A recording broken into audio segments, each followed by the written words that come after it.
Olá pessoal, bem-vindos a mais um episódio de Pérolas aos Poucos. Deus é ateu?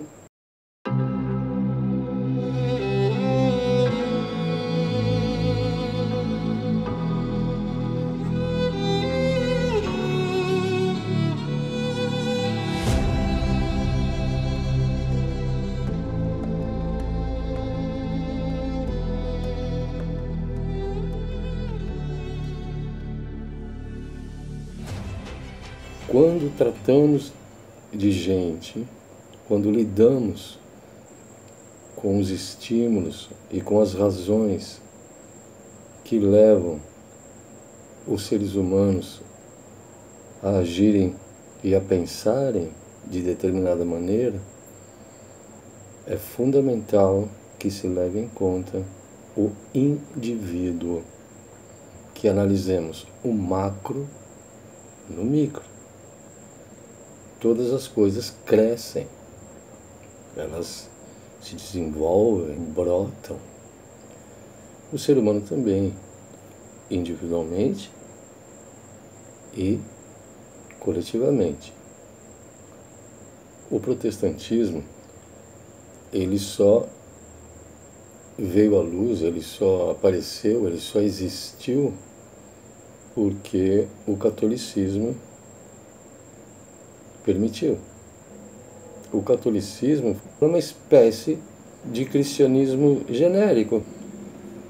Só que por vaidade e por ganância, eles foram também sincretizando nas próprias crendices todo tipo de superstição daquele tempo, como fazem hoje.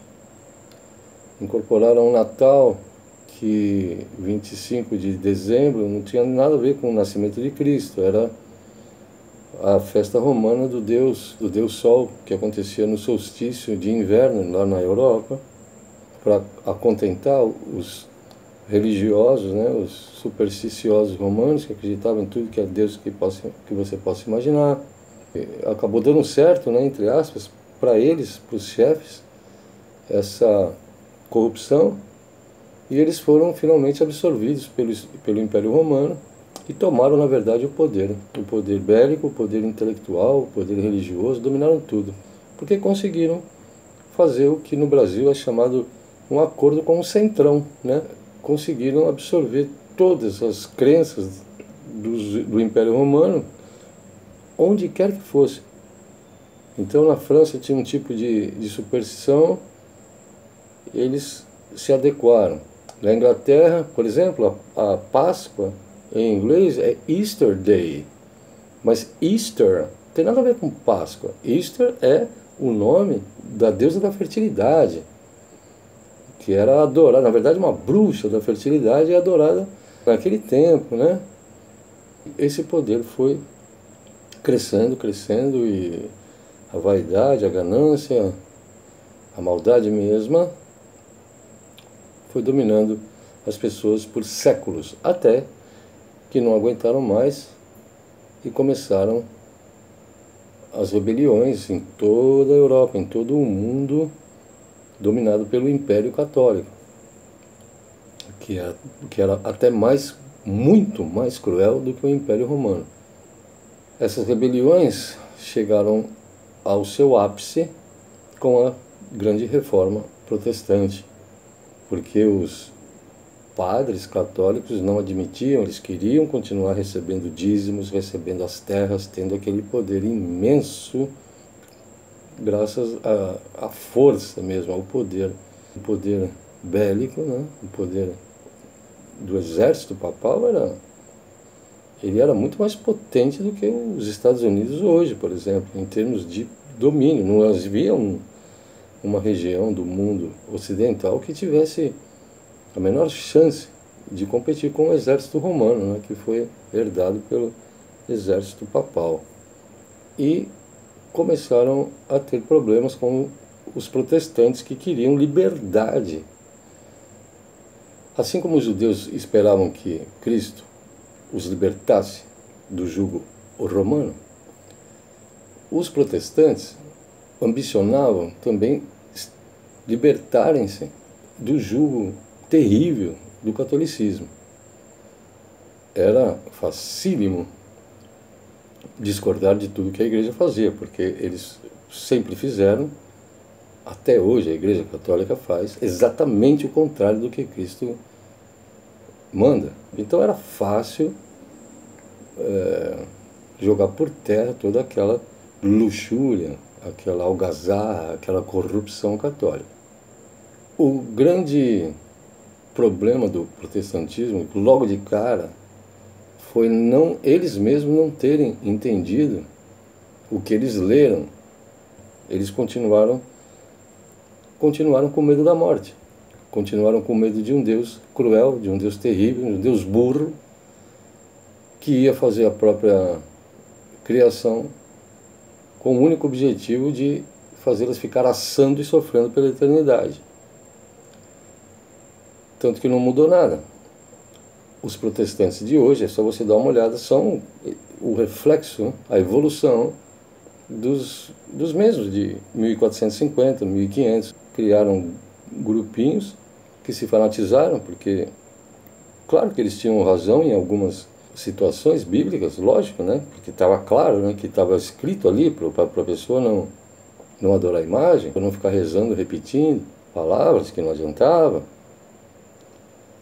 Só que ao mesmo tempo eles ficam repetindo. Você pode reparar que os protestantes não têm a menor diferença dos católicos. Tem a mesma hierarquia, bispo, obreiro, pastor. Se vocês frequentarem uma igreja protestante hoje em dia, que é de tão manipulada, tem milhares de denominações, eles têm uma coisa em comum.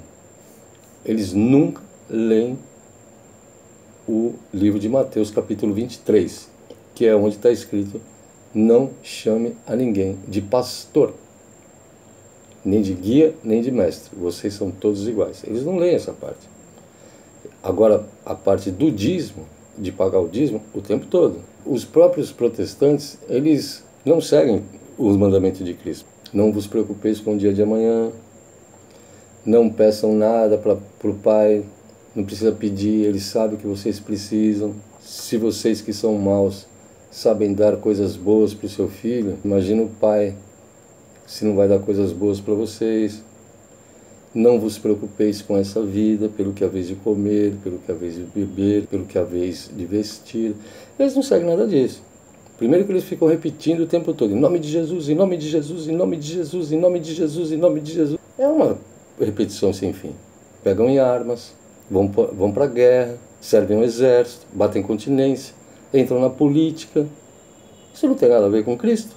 Não tem nada de diferente do católico, a não ser, entre aspas, não adorar a imagem, mas eles adoram outras imagens. A imagem da roupinha limpinha e arrumadinha, o bom nome na sociedade. Eles têm outro tipo de adoração de imagem, eles adoram a própria imagem. O protestante, ele termina por se definir uma pessoa que tomou um partido diferente do partido do catolicismo, que se autoconsidera o herdeiro do trono de Pedro, que jamais teve trono algum. Pedro era um pescador simples, simplório e gente boa demais, humilde, enfim.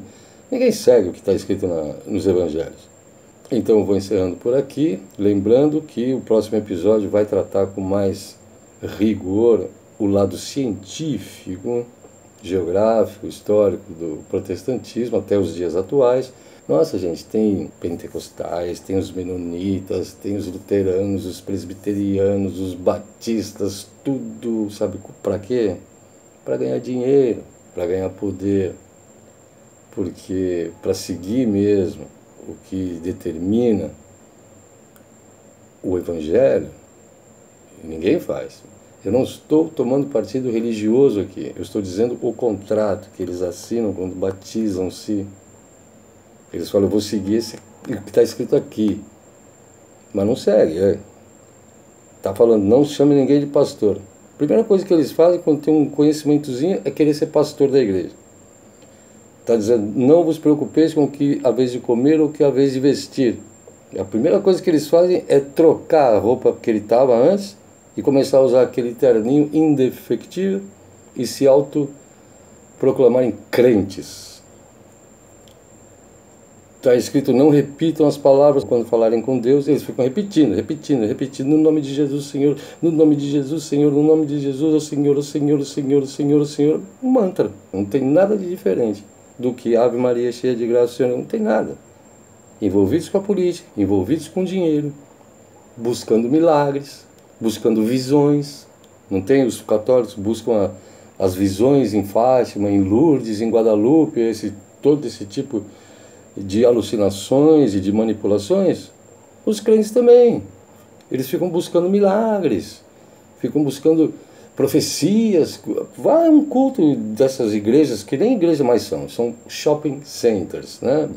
A Ellen White, já quando surgiram os adventistas, né, que é a papisa dos adventistas, ela já tinha visões, contava como eram os planetas e falava um monte de asneira e todo mundo acreditava. Por quê? O lado humano, o lado medroso do ser humano. Diferentemente de Cristo, de Paulo, de João, de Mateus, de Estevão, de Tiago, diferentemente desses que eram realmente cristãos, o que se diz cristão hoje de qualquer igreja, seja ele protestante ou católico, ele quer ter um bom nome na sociedade. Ele tem somente vaidade. Ele continua sendo idêntico a qualquer religioso supersticioso, mesmo dizendo que acredita em Deus e no amor de Deus. Mas ele morre de medo. A pessoa fica doente, ele começa a rezar para a pessoa se salvar. Isso alguns, quando são honestos. A maioria faz isso só para conseguir discípulos, para conseguir dízimos. Eu faço um desafio a você, se você for um evangélico ou um protestante, qualquer que esteja ouvindo este episódio meu. Quantas vezes o pastor da sua congregação leu a respeito do dízimo? E quantas vezes ele leu: raça de víboras, não chameis a ninguém de pastor, porque um só é o vosso pastor. O objetivo de todos eles é dominar você. Mas o pior de tudo é que o teu objetivo é ser dominado. Esse é o toque. Até o próximo episódio, continuando com o protestantismo, que na verdade poder-se-ia chamar conformismo, né? A revolução conformista. Mas é isso. Um beijo telepático e até o próximo Pérolas aos Poucos.